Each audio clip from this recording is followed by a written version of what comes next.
अस्सलाम वालेकुम वरहमतुल्लाहि वबरकातुहू। मैं सबसे पहले तो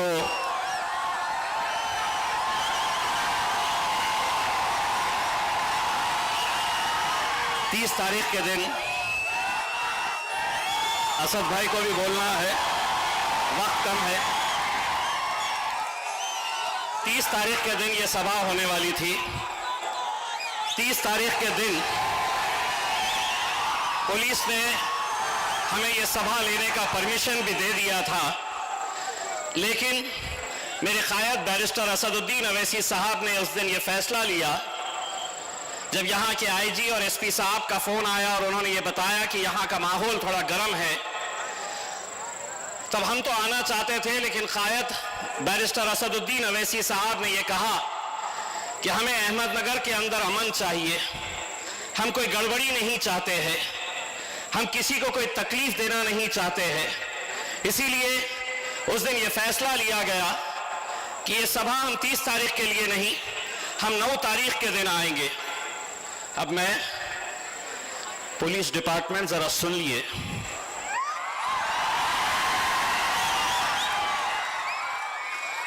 आप लोगों को हमसे इतनी मोहब्बत क्यों है, पहले ये बताइए। सारे पुलिस डिपार्टमेंट से हम ये सवाल करते हैं, क्या वजह है कि जब भी हम आते हैं तो हमारे हाथ में 3-3 पेज का एक लव लेटर दे दिया जाता है। अभी गेस्ट हाउस के अंदर एंटर हुए नहीं कि पुलिस अधिकारी अंदर आ रहे हैं, असद भाई समझ गए मोहब्बत का पैगाम लेकर आए हैं करके, और उस पैगाम के अंदर ये लिखा होता है कि आपने ये बोलना, ये नहीं बोलना, ऐसा करना, वैसा नहीं करना। तो अब इसी पुलिस डिपार्टमेंट को मैं ये कहना चाहता हूं, आपकी जैसी मर्जी है उस हिसाब से आज का ये जलसा हुआ है। लेकिन एक बात ये भी समझ लीजिएगा, अगर अहमदनगर की सरजमीन के किसी भी स्टेज के ऊपर से अगर मुसलमानों को गालियां दी गई तो हमारी जबान कैसी है, हम आने वाले जलसे के अंदर हम दिखाएंगे।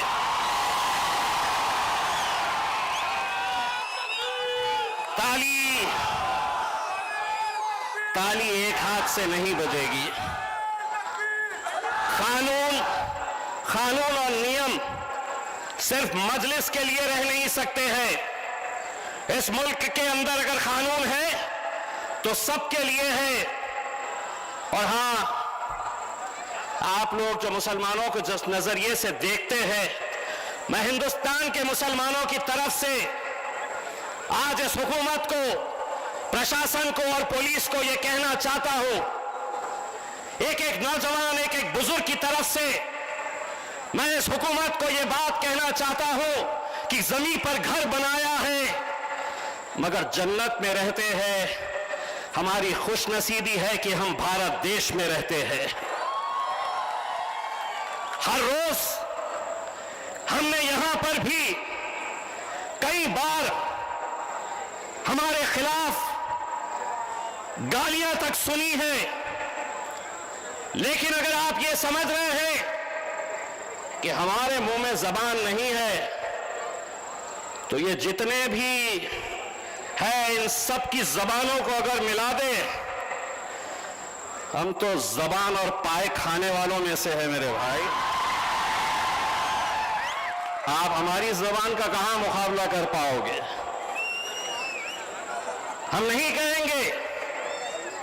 आज जो कोई उठता है, जो कोई खड़े रहता है, बस एक ही, जैसा हमारे मेंबर साहब ने बताया, एक नया फैशन आ गया है कि अगर मुझे सियासत करनी है तो मुझे मुसलमानों को गालियां देना पड़ेगा। नौजवानों, एक बात अच्छी तरह से समझ लो, आज मुल्क के अंदर या आपके अहमदनगर में, कल मीरज के अंदर, सांगली में, मीरज में ऐसी ही घटना हुई। कितने सारे बच्चे एफआईआर कैसे कैसे सेक्शंस इनके ऊपर लगाए गए। हमने कभी किसी मजहब का, किसी धर्म का हमने विरोध नहीं किया। अगर मैं ये कह रहा हूं कि मैं अपने नबी करीम सल्लल्लाहु अलैहि वसल्लम से मोहब्बत करता हूं, तो तुम्हें इख्तियार है कि तुम अपने देवी देवताओं से मोहब्बत करो, हमें कोई एतराज नहीं है। लेकिन हम ये भी ना कहे तो कैसे होगा। बहुत सारे लोगों ने आपको बताया है कि राज्य के अंदर कैसे कैसे लोग खड़े हो गए हैं अपनी एक नई इमेज तैयार करने के लिए।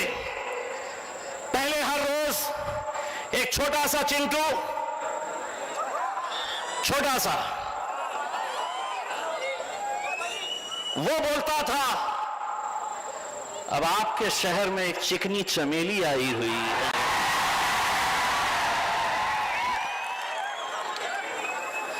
चिकनी चमेली, तू है क्या चीज, बोलता क्या है, तेरा अंदाज क्या है। चिकने, ऐसा नहीं है कि तू बोलता है तो हम उसकी दखल लेते हैं। दरअसल क्या है कि अहमदनगर की सड़क के ऊपर से अगर आप गुजरते हैं तो आजकल मेनका गांधी की वजह से कुत्तों को पकड़ा नहीं जाता है, रास्ते पे ही छोड़ा जाता है। तो कभी कोई गाड़ी पे जा रहे हैं, आप मोटरसाइकिल पे बैठ के जा रहे हैं, कोई गाड़ी में आप सफर कर रहे हैं, तो अक्सर आपके साथ भी हुआ होगा, पीछे भागते हुए कुत्ते आते हैं, भौंकते हैं। आप क्या करते हैं, आप अपना सफर जारी रखते हैं। वो पुलिस वाले साहब मेरा रिकॉर्डिंग कर रहे, मैंने नाम लिया ही नहीं किसी का मेरे भाई, लेकिन जिसको समझना था कि गाड़ी पे सफर कौन कर रहा है और पीछे कौन सा कुत्ता दौड़ रहा है, यह अहमदनगर की आवाम अच्छी तरह से जानती है। और मुझे मालूम है तुम क्या समझ रहे हो कि ये जलसा से तुम ही लोग देख रहे हैं।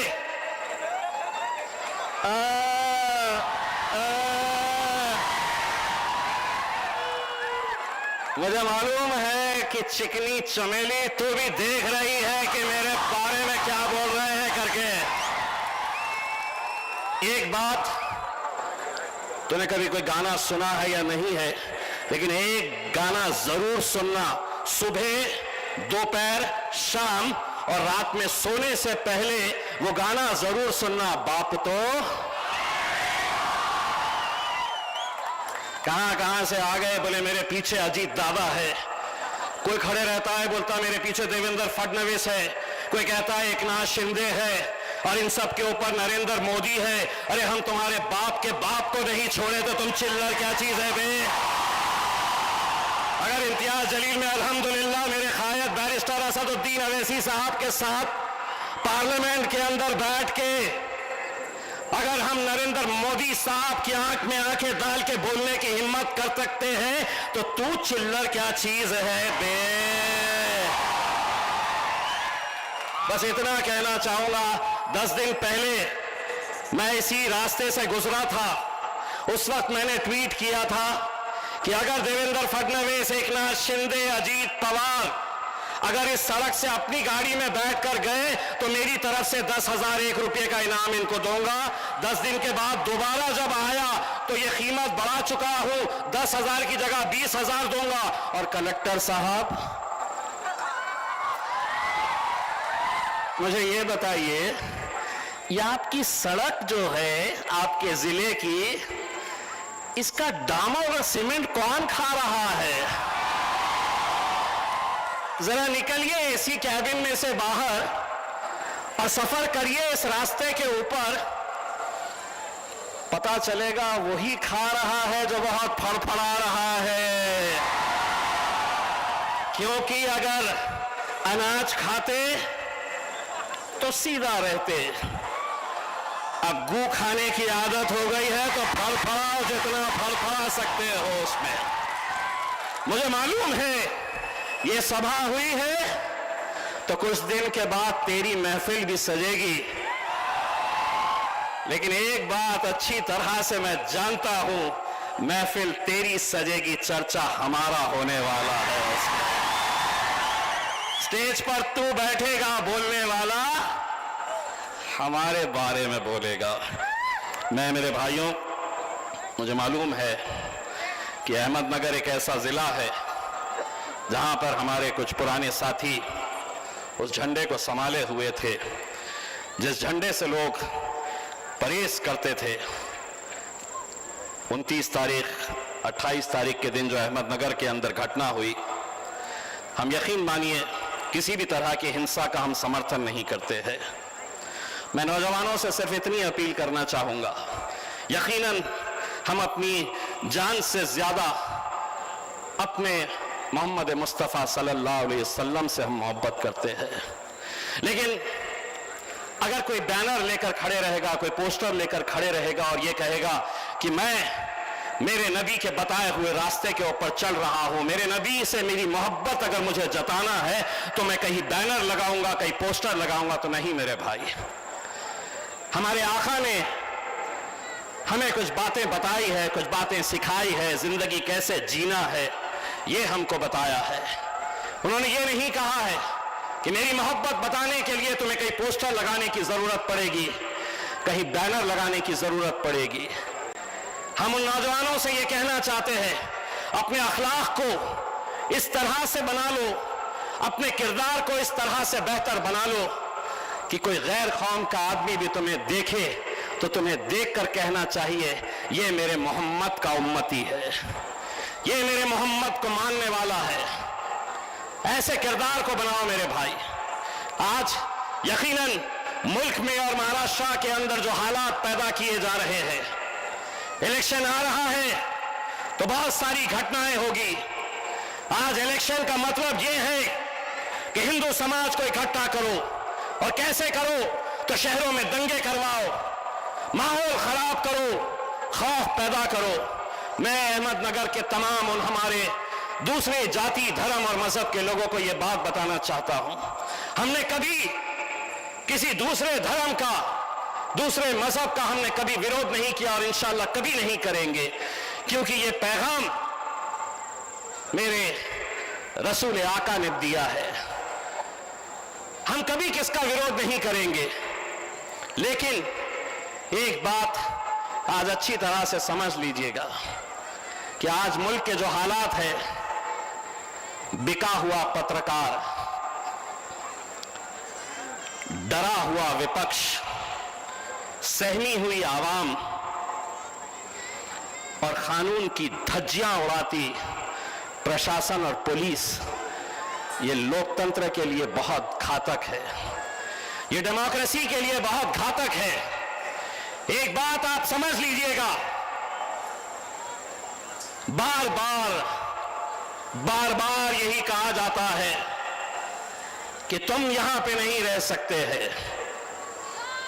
मुल्क जब आजाद हुआ मेरे भाई, तो हमारे पुरखों से पूछा गया था कि तुम यहां रहना चाहेंगे या पाकिस्तान जाना चाहेंगे।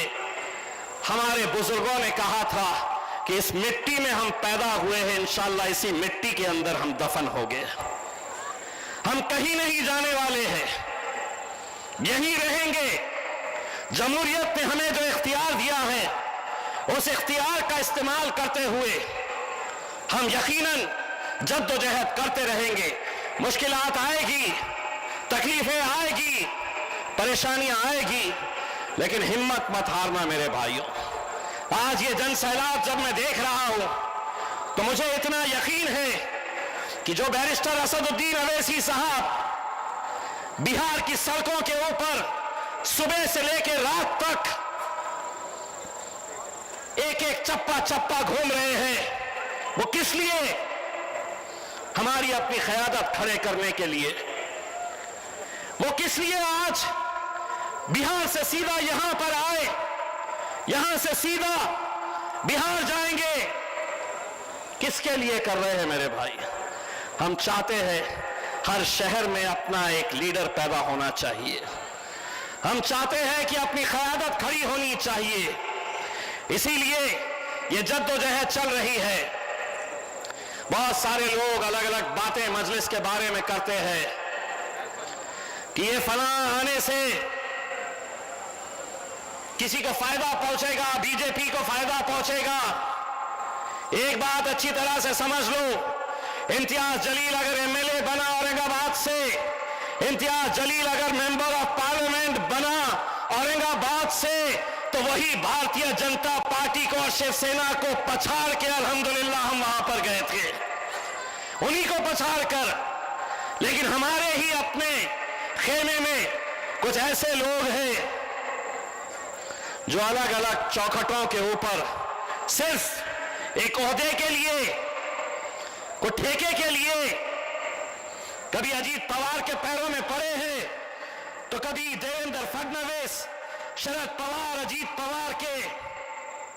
हद तो यह है कि कई मुसलमानों को मैंने गुस्ताख रसूल की हिमायत करने वाले एकनाथ शिंदे के पैरों में भी देखा हूं। यह मत समझना कि अकेले वो महाराज ने गुस्ताखी की हमारे नबी के खिलाफ, जिसने उनकी तायीद की वो भी गुस्ताख रसूल है। कहां है वो मुसलमान जो एक डेलीगेशन बनाकर अजीत पवार के पास गए और कहा कि अपने आमदार को संभालो? नहीं संभालने वाला। इसलिए नहीं, मैं किसके बारे में बोल नहीं रहा हूं, जिसको समझना है वो समझ रहा है। कुछ कुत्तों को सड़क पे छोड़ा जाता है, किसके गले में पट्टा बांधा जाता है, घर में रखा जाता है, और कुछ खुजली वाले होते हैं। खुजली वाला कौन? तुम बोलो ना, मेरा क्या जाने वाला। तुम बोलो, खुजली वाला कौन?